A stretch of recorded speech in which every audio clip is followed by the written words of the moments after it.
Ce fut d'abord la colère contre une taxe. Et le Premier ministre a apporté une réponse en annulant et en supprimant toutes les augmentations prévues pour le début d'année prochaine.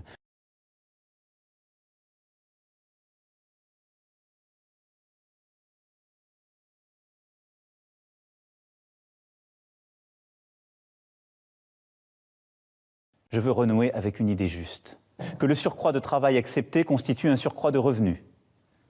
Les heures supplémentaires seront versées sans impôt ni charges dès 2019. Je propose de supprimer toutes les charges sur les heures supplémentaires, de sorte que ceux qui le veulent puissent travailler davantage pour gagner plus.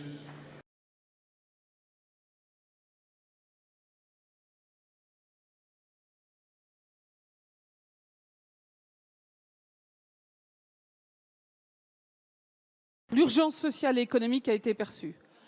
La première chose, c'est les exonérations pour les heures supplémentaires. Pas de taxes, pas de charges sociales sur les heures supplémentaires dès janvier 2019. C'est très demandé par les salariés. Le SMIC sera bien revalorisé. Ça veut dire que pour un célibataire sans enfant au SMIC qui gagnait 1 307 € avec la prime d'activité il y a un peu plus d'un an, ce sera 1 430 €, 123 € de plus, sont par le pouvoir public, 23 € par les revalorisations. Eh bien, c'est du pouvoir d'achat pour les salariés. Madame et c'est ce la que nous ministre. voulons. Alors, Alain Boucher, sur les heures supplémentaires, d'abord, bonne mesure, ça c'est du sonnant, du trébuchant. Écoutez, moi j'ai deux casquettes en fait. Je suis artisan, donc aussi employeur, même si j'ai qu'un ou deux salariés. Donc oui, je suis plutôt pour, dans la mesure où quand on a une activité, autant en faire profiter les salariés, c'est toujours ça de gagner. Après, on a parlé hier de défiscalisation. Aujourd'hui, il semblerait que ça soit désociabilisation, ce qui n'est pas tout à fait la même chose. Non, mais aujourd'hui. Hier, ce n'était pas le cas. Soi-disant revaloriser le SMIC, c'est totalement faux, puisque c'est bien la prime d'activité. Or, toute prime peut être supprimée du jour au lendemain. Et je rajouterai, puisqu'on en est au point, si vous voulez, des primes, que le gouvernement a souhaité que les employeurs contribuent également à hauteur de X euros, selon leurs moyens, pour aider, soi-disant, prime de Noël, etc. Voilà.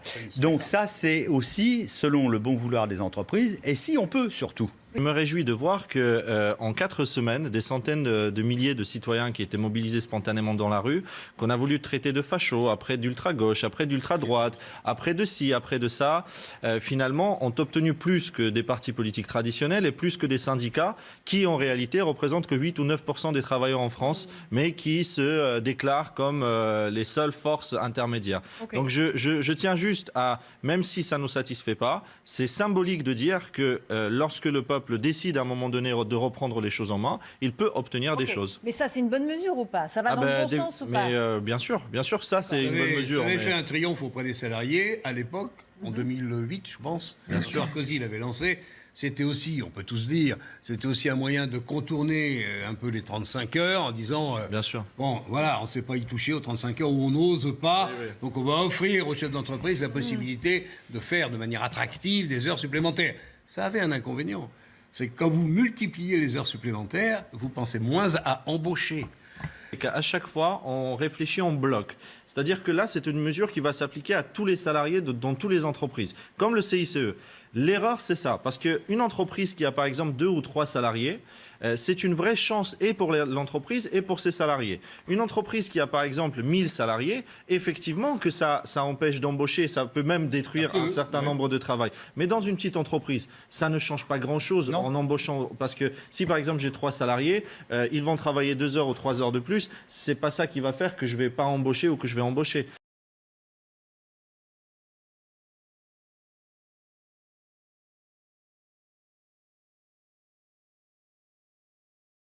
Le président annonce 100 €, c'est une somme qui pour certaines personnes est effective, mais il y a 1,8 déjà qui c'est la hausse de l'inflation, c'est mécanique, quel que soit le gouvernement, il fallait le faire, et là il n'y a pas de coup de pouce qui est donné, ça fait à peu près 25 €.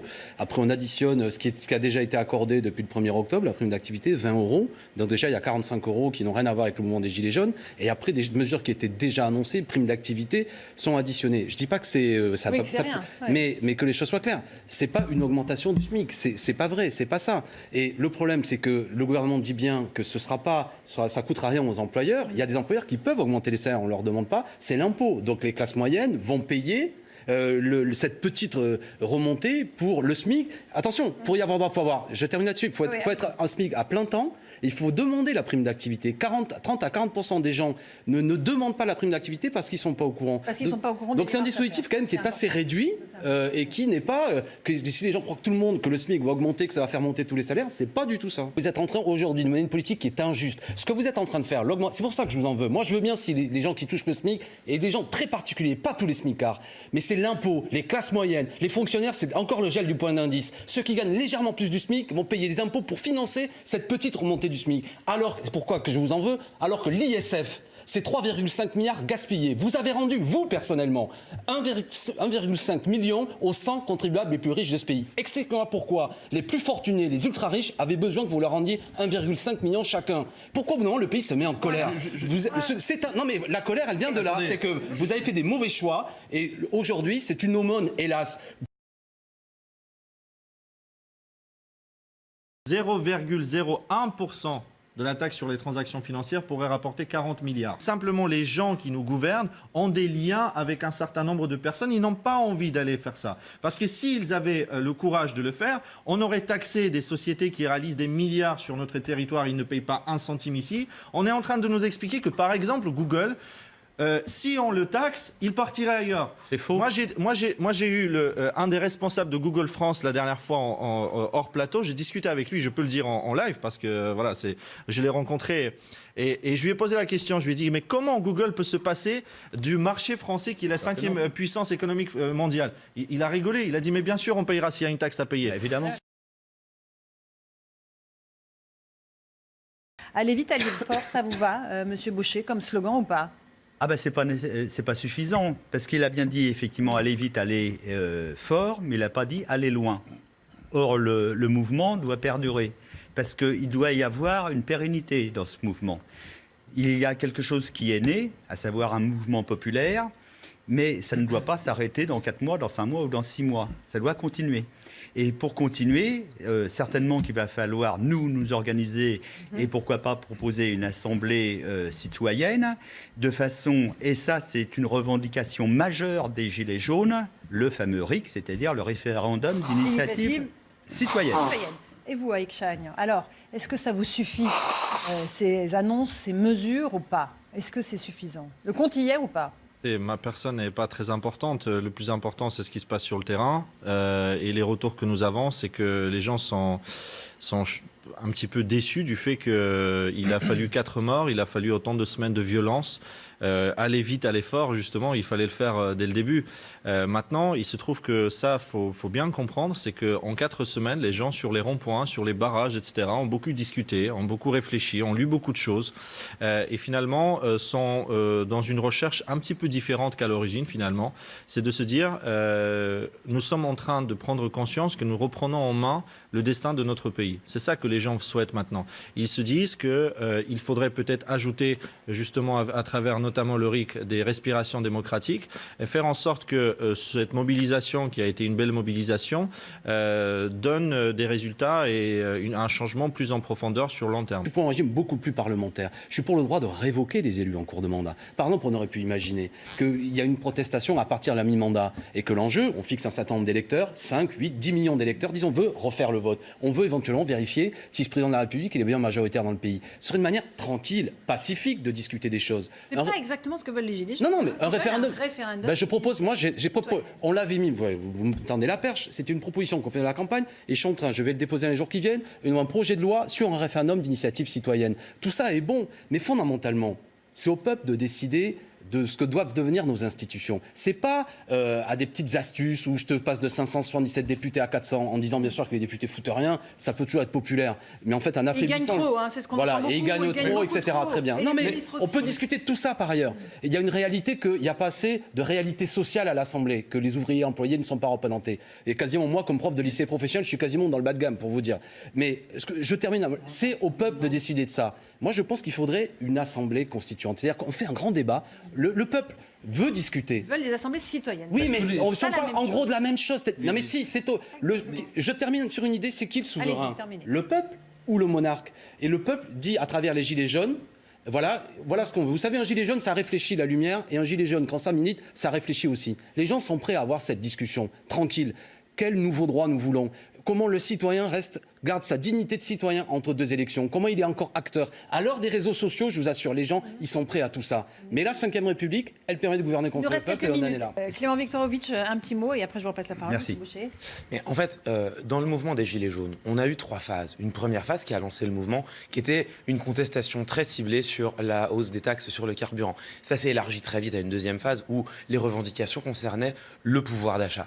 À la première revendication, la taxe sur les carburants, le gouvernement a répondu la semaine dernière. Hier, Emmanuel Macron a en partie, et je crois en partie seulement, répondu à la deuxième revendication qui était la hausse du pouvoir d'achat. Et puis, les Gilets jaunes sont ensuite entrés dans une troisième phase où ils demandaient un changement beaucoup plus profond, un changement de politique globale pour aller vers plus de justice sociale, plus de partage des richesses et un changement institutionnel pour aller vers davantage de partage du pouvoir. À ces 2 revendications, Emmanuel Macron est resté totalement sourd. Est-ce que ça suffira à éteindre le mouvement? C'est ce qu'on verra dans la suite de cette semaine.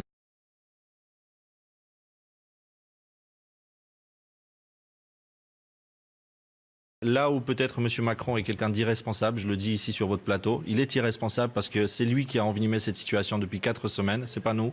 Donc s'il est irresponsable, c'est nous, les citoyens, on va être plus responsables que lui et on va montrer qu'on sait prendre soin de notre pays. Je l'ai dit à chaque fois que je rencontrais un représentant d'un syndicat de police, je vous en supplie, profitez aussi de cette occasion pour adresser un message aussi au gouvernement sur la réalité que vivent les forces de l'ordre. Parce que nous, on en a marre qu'il y en a quelques-uns qui, à un moment donné, ont craqué depuis quelques semaines, en expliquant sur les plateaux de télé que peut-être que finalement, ils vont enfiler le gilet bleu, comme ils disent. Mais à un moment donné, il faut comprendre que nous, on n'est pas pour l'opposition des forces de l'ordre et des citoyens. Le vrai problème, c'est des politiques. Les forces de l'ordre ne peuvent pas résoudre des problèmes politiques. Ce n'est pas à eux de trinquer et défendre des gens qui sont, franchement, excusez-moi, mais irresponsables parfois. Oui, c'est important ça. Ça fait 1 an et demi qu'on dit que Blanquer est formidable, que la priorité, j'ai encore vu, a été donnée à l'éducation. Vous savez, dans beaucoup de lycées, moi je vois à Montreuil, Jean Jaurès, c'est pas vrai, quand les profs sont absents, ils sont pas remplacés, c'est pas vrai qu'il y a plus de moyens, et il y a encore une inégalité. Le problème de Parcoursup a été pointé, vous avez une augmentation de droits d'inscription, vous avez un scandale qui touche les jeunes, parce qu'ils sont solidaires des jeunes étrangers, que les étudiants étrangers vont voir leurs droits scandaleusement augmenter, et je pourrais continuer la liste. Donc cette jeunesse qui, en quelque sorte, veut plus de fraternité, plus de services publics. On en revient à la discussion tout à l'heure. C'est que le service public se dégrade et va continuer à se dégrader. C'est ce qu'on nous explique le gouvernement. On va réduire la voilure en termes de moyens. Et là, on a une jeunesse qui dit on ne veut pas de ça. Moi, je ne l'instrumentalise pas. Je dis attention. Et puis, je reprends la parole d'un vieux président de la République qui disait si la jeunesse n'a pas forcément raison, celui qui la frappe a toujours tort. C'est qui le vieux président? C'était François Mitterrand. Non mais moi je suis d'une génération, je termine là-dessus. En novembre-décembre 86, je sais pas si on s'en souvient, j'ai manifesté contre un projet de vaquet et un étudiant, on s'en souvient pas. Je sais bien, non mais un étudiant a été mort, il s'appelait Maluk Ousekine, et un autre avait perdu un œil et ça nous avait tous choqués, 1 million dans la rue. Aujourd'hui il y a beaucoup d'étudiants qui sont... Non, c'est pas la hantise. Actuellement il y a beaucoup de gens blessés, d'ores et déjà beaucoup de jeunes qui ont une main quasi arrachée, un œil blessé, etc. Et c'est banalisé dans le débat. Moi je dis attention,